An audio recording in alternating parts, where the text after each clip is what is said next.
Hey, what's going on, guys? Colin here with Red Beans and Dice, and today I'm going to be doing a little bit of a different video. I'm going to be doing a first impression, and then I'm going to be showing you the content of this game that I just got that I backed off Kickstarter a while ago called Gangs of the Undercity. It's looking really good so far.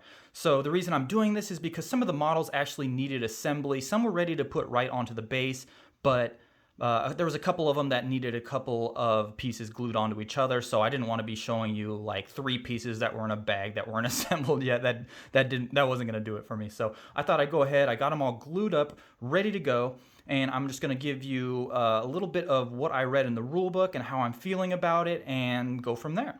So first off, this was made by Fraggin' Unicorn Games, which I believe is based out of Austin, Texas. And Opti, I'm sorry if you didn't want this to be on there, but anyway, I just love the logo right there, Fraggin' Unicorns. I mean, isn't that awesome? It's the little things I think that make up a good game, so there is that. And then over here, I'll show you a little bit of the box art. Gangs of the Undercity is going to be a cyberpunk fantasy skirmish game set in the Undercity of Neo-Babylon. Gosh, I hope I got that right. I tried to memorize that. I think I knocked it out.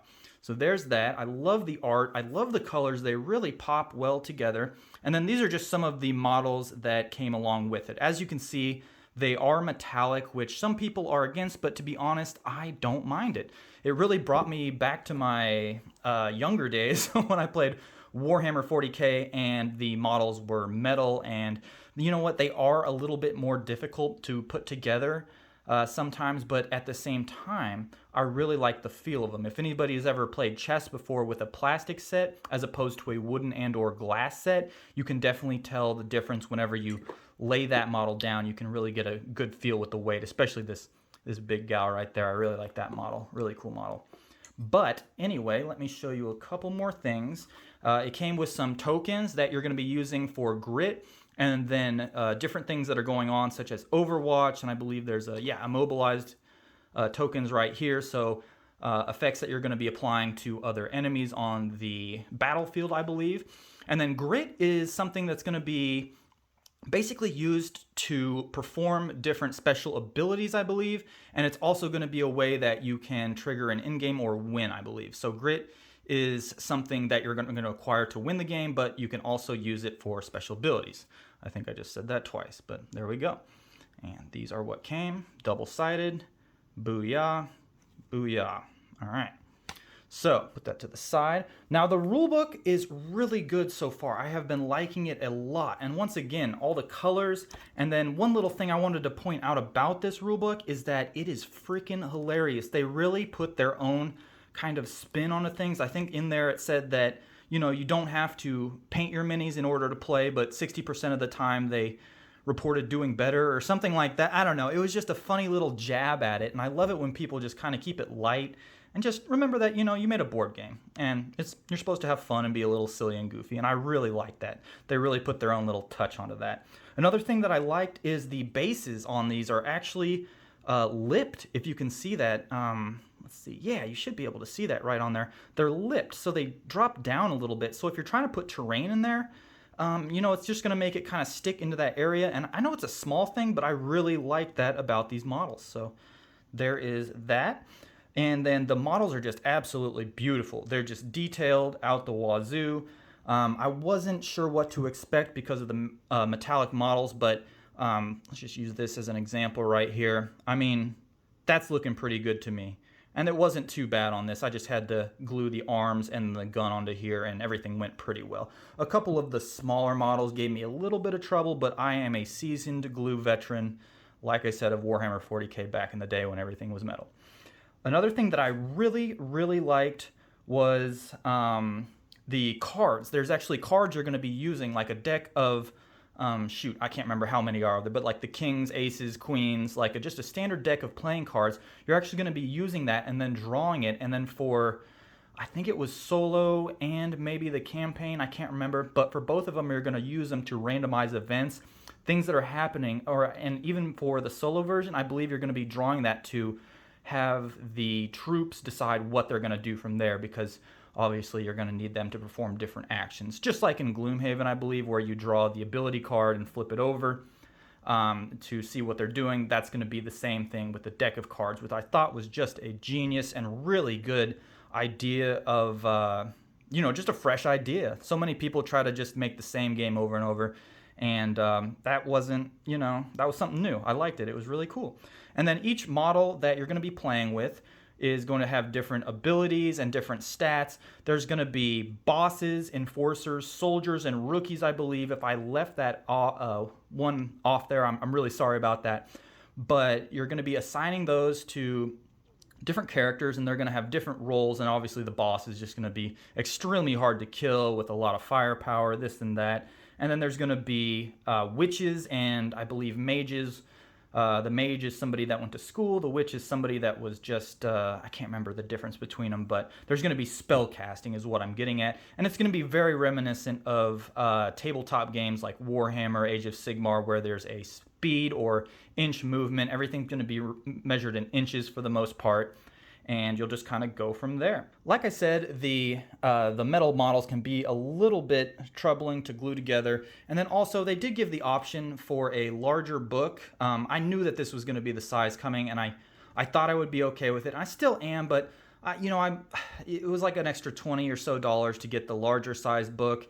And that would have been nice to throw in there. But you got to understand they're running on tight margins here with trying to make money and also provide people like me with a great game to play. So I totally understand that. I could have paid more money for a larger version of this, but it's just a little small. And sometimes when you're reading in bed and it's late at night and your eyes kind of get, a little fuzzy because I'm old. And but for the most part, everything is really good in the rule book. I've really liked it. And let me just show you a couple of these models that I really liked. The Flaming Skulls is going to be like a we take anybody ragtag crew of different people. There's a goblin here, which I believe is probably just quick. I like his little superhero pose there also.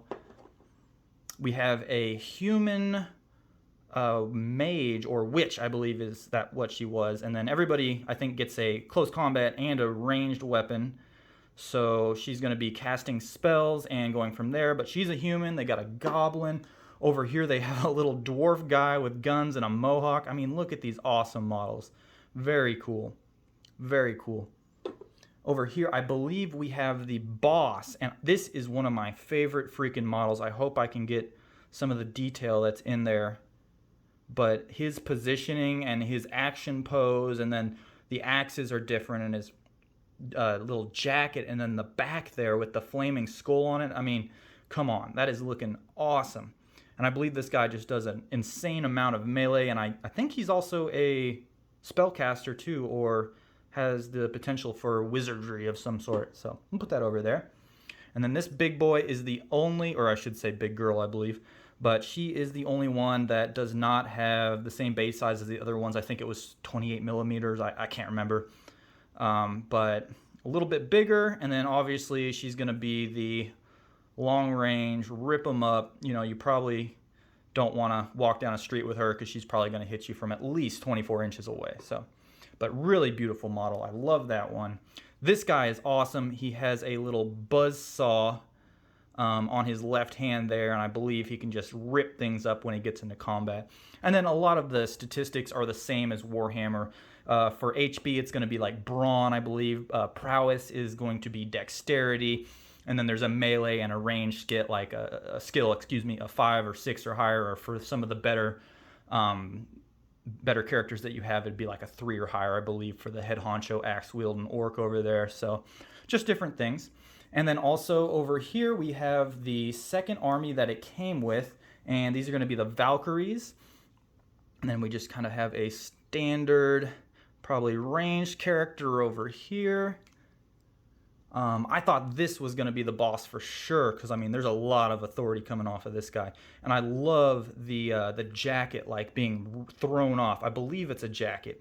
I can kind of see arm sleeves there, but he's just throwing it off, ready for business, pointing out where he's going to go like Babe Ruth. Look at that guy.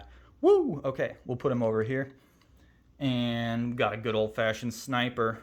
And one thing I kind of noticed that I liked about this game was that it seemed like a lot of it was going to be moderately close combat. close combat attacks, a lot of these characters only had a pistol or something like that, which was range 12 inches. And when I played Warhammer, I can't remember which edition it was, it just seemed like melee was dead. And a lot of people just wanted to sit back and pop. And I thought melee was a really interesting aspect. And if you could get in there and rip somebody apart, that would be cool. This guy's really sweet. Got the clip in his or her hand. I really can't tell, I'm not going to lie. But a really cool model, loving it. Put it over here. It's kind of lame that they're all elves, but that's kind of how their faction works, or their gang, excuse me.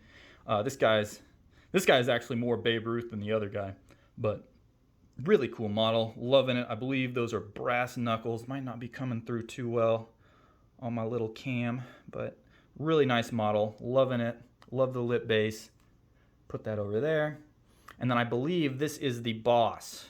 She is going to be casting spells. And oh my god, I already got so much cat hair on this. I'm so sorry. I can't keep it off everything. But look at that beautiful model. Very detailed. I am just blown away with it. It's going to be, you know, the more detailed they are, the harder they are to paint. You really want to hit every nook and cranny. But man, they're just beautiful metal models. And I am just very pleased with how they came out. So we'll put that back over there. And then once again, you know, it took a little bit longer to get to me. It was a little bit late, but I just want to give a huge shout out to Fragging Unicorns and Opti for just kind of relaying what's going on with some of the information and then some of the things that are going on with the board game. They were very responsive to everybody and gave a lot of different updates.